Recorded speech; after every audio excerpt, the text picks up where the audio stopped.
Hi everyone. Today our read aloud is Froggy Plays Soccer. The story was written by Jonathan London and illustrated by Frank Remkowitz.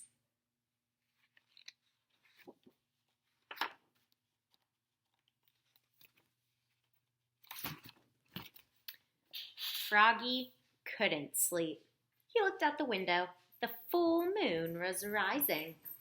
It looked like a soccer ball. "Tomorrow's the big game," he said out loud. "If we beat the Wild Things, we win the City Cup." In the morning, Froggy was bursting to go. He pulled on his underwear, zap, tugged on his soccer shorts, zip, snapped on his shin guards, snap, wiggled on his soccer shirt, zlim, pulled on his soccer socks, zoop, and put on his cleats, zup, zup. "Froggy," called his father. Froggy's father was the assistant coach. "What?" "Let's go, we'll be late for the game." Froggy flopped outside. Flop, flop, flop. "Remember," said Froggy's dad, "only the goalie can catch the ball, and you're not the goalie. Now repeat after me. Head it, boot it, knee it, shoot it, but don't use your hands." And Froggy sang, "Head it, boot it, knee it, shoot it, but don't use your hands," all the way to the soccer field. At the soccer field, the coach, Max's mother, said, "We're a team. We're the dream team." "Hooray!" screamed the dream team. Soon, the game was on. Froggy was doing cartwheels. Froggy was picking daisies. Froggy was picking his nose. The ball bounced off his chest. He gave a mighty kick and missed the ball. But Max trapped it and passed it to BJ, who slammed it right into the net. Goal!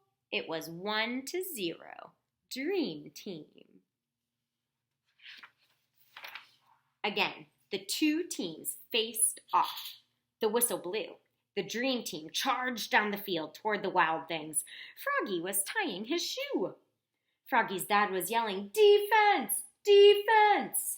The ball hit Froggy in the head, bonk, and knocked him down. He was great at defense.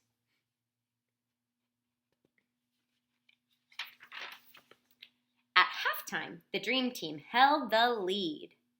"Now remember," said Froggy's dad, and they all chanted together, "Head it, boot it, knee it, shoot it, but don't use your hands." The whistle blew, and the second half started. A fly circled by. "Froggy!" called the coach. "What?" "Keep your eye on the thwop." The ball smacked him in the eye. Froggy was mad now. The Wild Things were stampeding, and Matthew, the dream team's goalkeeper, was chasing the ball. Now, the goal was unguarded. This was Froggy's chance. He leapfrogged over Travis. He leapfrogged over Matthew. He leapfrogged over the Wild Things forward, who was firing the ball.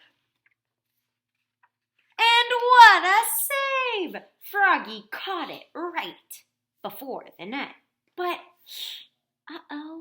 he'd used his hands. "Oops," cried Froggy, looking more red in the face than green. He looked so silly. The dream team laughed. But not for long. The penalty for using his hands was a free kick at the goal for the Wild Things. The Wild Things star forward kicked and scored. Now it was a tied game. But it wasn't over yet. And when there was 1 minute left, the crowd went crazy. The clock was ticking. The ball was coming right towards Froggy. Froggy! Yelled his dad. What? But Froggy knew what to do. He jammed his hands in his armpits. He stuffed them in his pockets. He stuck them in his mouth.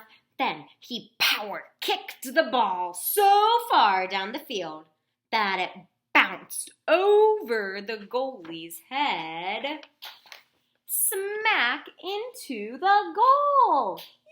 Yes!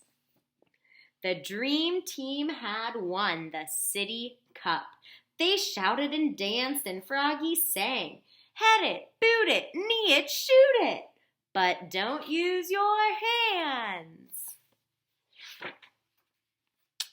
except to slap high fives." Slap, slap, slap. The end.